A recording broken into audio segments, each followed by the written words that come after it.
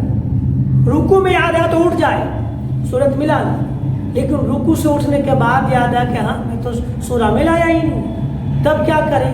بس آگے بڑھ گیا تو اب پلٹ کرنا ہے، پھر آگے بڑھ جائے، اب اس کو چھوڑ دے، آخر میں سجدہ سہو کرے، نماز ہو جائے، ہے نا۔ سب ہو سکتا ہے نا۔ اچھا یہ دوسرا مسئلہ، واجبات نماز، فرض کی پہلی 2 رکعت، یہ گھر میں بھی بتایا نا، یہ سب چیزیں گھر میں، یہ تمام مسئلے جو ہم سن رہے ہیں نا، یہ جو حکم مردوں کے لیے وہی حکم عورتوں کے لیے، اپنے گھروں میں جا کر کے ماں اور بہنوں کو یہ سب بچیوں کو بتائیں، سکھائیں۔ واجبات نماز میں سے ایک واجب یہ ہے کہ فرض کی پہلی 2 رکعت، فرض کی پہلی 2 رکعت، چاہے وہ 3 رکعت کی فرض ہو کہ 4 رکعت کی ہو، چاہے 2 ہی رکعت کی، جیسے فجر میں 2 رکعت نماز فرض ہے، ظہر میں 4 فرض ہے، عصر میں 4 فرض ہے، مغرب میں 3 فرض ہے، عشاء میں 4 فرض ہے۔ تو جو فرض نماز ہے اس کی پہلی 2 رکعت میں الحمد کے بعد سورت ملانا واجب ہے، سورہ ملانا واجب ہے۔ وہ مسئلہ چھوڑ دیا ہم نے، ہم اس کے یہاں پہ رہیے، ہم آگے بتاتے ہیں پھر کیا ہے کہ پہلی رکعت میں بندہ سورہ ملانا بھول ہی گیا، چھوڑ دیا، اور اس لیے کہ واجب ہے یہاں پر۔ اچھا پہلے پورا مسئلہ سن لیجیے، فرض ہے کہ پہلی 2 رکعت میں سورت ملانا واجب ہے، سنت، نفل، واجب کہ تمام رکعتوں میں الحمد کے بعد سورت ملانا واجب ہے۔ سنت میں جتنی رکعت ہے سب میں سورہ فاتحہ بھی پڑھیں گے اور سورہ بھی ملائیں گے، نفل میں جتنی رکعت نماز پڑھتے ہیں الحمد بھی پڑھیں گے اور سورہ بھی ملائیں گے، وتر واجب 3 رکعت ہے، اس میں سورہ فاتحہ بھی پڑھنی ہے اور سورت بھی ملانی ہے، خالی فرض کی پہلی 2 رکعت میں سورہ فاتحہ ملانی ہے، بعد کے 2 رکعت میں نہیں۔ باقی سنت ہو، نفل ہو، واجب ہو، اس میں جتنی رکعتیں تمام رکعتوں میں الحمد بھی پڑھنی ہے، سورت بھی ملانی ہے۔ آپ نے اگر پہلی رکعت میں سورہ فاتحہ کے بعد سورہ نہ ملایا، آگے بڑھ گئے، اب کو سجدے میں یا رکوع کے بعد یاد آیا کہ میں سورت نہیں ملایا تھا، تب حکم یہ ہے کہ اب آپ جو دوسری پڑھیں گے اس میں سورہ ملائیں گے، اور اگر 4 رکعت والی نماز ہے تو تیسری میں پھر جو آپ کی تیسری ہوگی نا، اس میں بھی سورہ فاتحہ پڑھے، سورہ ملا لیں، سورہ فاتحہ پڑھے، سورت ملائیں، اور آخر میں سجدہ سہو بھی کریں، اس لیے کہ غلطی ہو رہی ہے، واجب چھوٹ رہا ہے، اور واجب جب بھی چھوٹے گا اس کے بھرپائی سجدہ سہو سے ہو جائے گی۔ اگر سجدہ سہو بھی نہیں کرے گا تو نماز کا لوٹانا واجب ہے۔ یہ سورہ فاتحہ نہیں پڑھنے یا سورت کے نہ ملانے سے اتنے ساری باتیں ہیں، اور پتہ نہیں کتنوں کے ذہن میں یہ مسئلے ہوتے ہیں بھی کہ نہیں ہوتے، اور پہلی بات بندے کو معلوم ہے بھی کہ نہیں، معلوم ہے کہ نہیں ہے کہ یہ اس طرح سے وہ باتیں کرے گا، یہ سب کرے گا۔ اچھا، جو سنت ہے، جو واجب ہے، جو نفل ہے، اس میں 3 میں ملا، 1 میں نہیں ملایا، سجدہ سہو کرنا پڑے گا۔ 2 میں ملایا، 2 میں نہیں ملایا، سجدہ سہو کرنا پڑے گا۔ ایک مسئلہ اور سن لیجئے، بس آخری، کہ آپ جماعت کے ساتھ نماز پڑھنے آئے، مان لیجیے عشاء میں آپ آئے اور امام صاحب 1 رکعت پڑھ چکے تھے، اس کے بعد آپ آئے، دوسری میں آپ نے شرکت کی، 1 رکعت ہو چکی تھی، آپ کی پہلی جماعت کے ساتھ دوسری ہے، آپ کو بیٹھنا ہے، تو امام صاحب جب 3 رکعت اور مزید پڑھیں گے، ان کی 4 ہوگی، آپ کی 3 ہوگی، وہ سلام پھیر دیں گے، آپ کو کھڑا ہونا ہے۔ یاد رکھیے گا، جو لوگ 1 رکعت ہونے کے بعد آ کر کے جماعت میں شریک ہوتے ہیں، ان کو صرف اتحیات ہی پڑھنی ہے، آگے درود شریف نہیں پڑھنی، دعائے معصورہ نہیں پڑھنی، فرض میں ہے نا، خالی اتحیات پڑھنی ہے۔ اب آپ اتحیات پوری پڑھیں گے، امام صاحب تو درود ابراہیم بھی پڑھیں گے، دعائے معصورہ بھی پڑھیں گے، آپ اتحیات پڑھ کے کریں گے کیا؟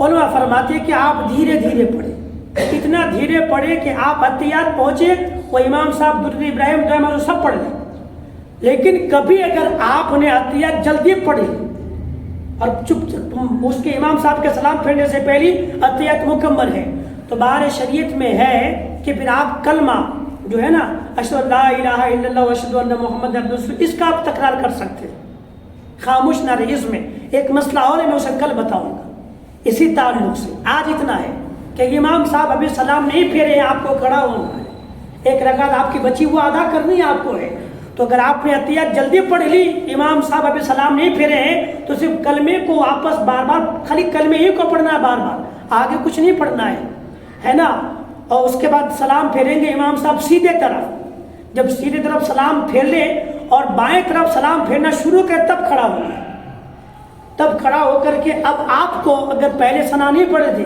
اب آپ کو ثنا پڑھنی ہے، اعوذ باللہ پڑھنی ہے، بسم اللہ پڑھنی ہے، الحمد پڑھنی ہے، سورت ملانی ہے، اور پھر آپ کو بیٹھ کر کے نماز کا 1 رکعت جو آپ کی چھوٹ گئی تھی نماز کی، اسے آپ کو مکمل کرنا۔ یہ سمجھے نا، یہ فرض ہے، اس میں تھوڑی بھی کوتاہی ہوئی یا تو نماز سرے سے ہو بھی نہیں سکتی، یا پھر نماز کو پھر سے پڑھنا آپ پر واجب ہو جائے، اس لیے سب سیکھنا ہمارے لازم و ضروری ہے۔ دعا کرے اللہ تبارک و تعالی ہم تمام مسلمانوں کو علم دین سیکھنے کا شوق عطا کرے، آمین، اور ہم کوشش بھی کریں کہ علم دین کے محفل میں بیٹھیں، چند باتیں سیکھیں، بیٹھیں گے انشاءاللہ، اللہ ہمیں توفیق عطا کرے۔